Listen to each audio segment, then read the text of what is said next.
Hi friends, welcome to my channel Naveena Godavari Ammayi vlogs. ఈరోజు మనం చేసుకుని దహీ బెంగాల్. 2 పెద్ద సైజు వంకాయలు తీసుకోవాలి, క్లీన్ చేసి ఉంచాలి.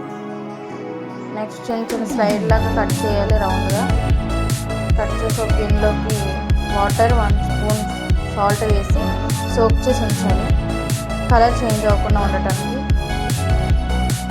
నెక్స్ట్ మసాలా మిక్స్ చేసుకోవాలి. 1 స్పూన్ సాల్ట్, 1 స్పూన్ జీలకర్ర పౌడర్,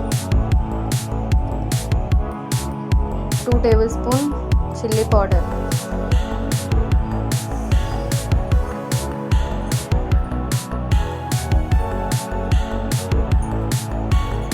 కొంచెం గరం మసాలా,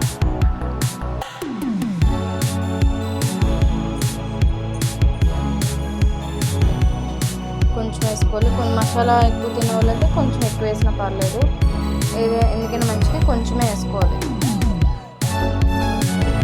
నెక్స్ట్ దాల్చిన చెక్క పౌడర్ కొంచెం.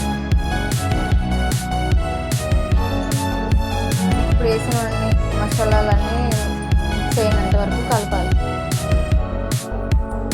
2 స్పూన్స్ ఆయిల్,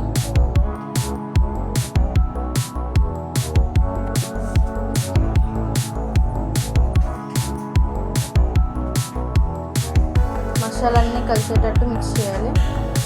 మిక్స్ చేసి ఇప్పుడు వాటర్లో సోక్ చేసిన వంకాయలు ఉన్నాయి కాబట్టి వాటర్ లేకుండా తీసుకొని మసాలాలో ముందు వెనక బాగా పట్టించాలి. మసాలా అన్నీ పట్టించాక 5 మినిట్స్ ఉంచి స్టవ్ ఆన్ చేసి పెనం మీద కొంచెం ఆయిల్ వేసి హీట్ అయ్యాక మీడియం ఫ్లేమ్లో పెట్టి రోస్ట్ చేయాలి. ముందు వెనక రోస్ట్ చేసి ఒక ప్లేట్లోకి తీసి ఉంచుకోవాలి.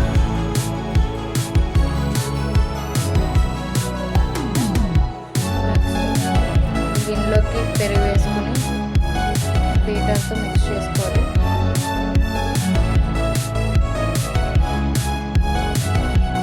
రెండు వంకాయలకి ఫుల్ ప్యాకెట్ వేసుకోవాలి. నెక్స్ట్ కడాయిలోకి పెరుగు తీసుకొని పోపుకి సిద్ధం చేసుకోవాలి. రెడ్ చిల్లీ, కర్రీ లీవ్స్, పోపులు, జీరా. స్టవ్ మీద ప్యాండి పెట్టి కొంచెం ఆయిల్, మనం పెట్టుకున్న పోపులన్నీ వేసుకోవాలి. దాంట్లో వేసుకొని మీడియం ఫ్లేమ్లో పెట్టి వేగినంత వరకు ఉంచుకొని పోపు రెడీ అయిపోయింది. నెక్స్ట్ మనం ఒక బాండీలోకి పెరుగు పెట్టుకున్నాం కాబట్టి ఆ పెరుగులోకి పోపు అంతా ఇది అయిపోయాక కొంచెం హీట్ చల్లారాక వేసుకోవాలి పోపు. రెడ్ చిల్లీ వేసుకోవాలి, ఎందుకంటే హీట్గా ఉన్నప్పుడు వేసుకోకూడదు. పెరుగు కొంచెం ఇరిగిపోయినట్టు అయిపోతుంది.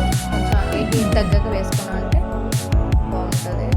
అటు ఇటు కలుపుకొని రోస్ట్ చేసిన వంకాయలు ఉన్నాయి కదా, ఆ వంకాయలు పెరుగులో వేసుకోవాలి. పెరుగులో వేసుకొని జాగ్రత్తగా అటు ఇటు కలుపుకోవాలి. ఎక్కువ కలిపినా మొత్తం పేస్ట్ అయిపోతుంది.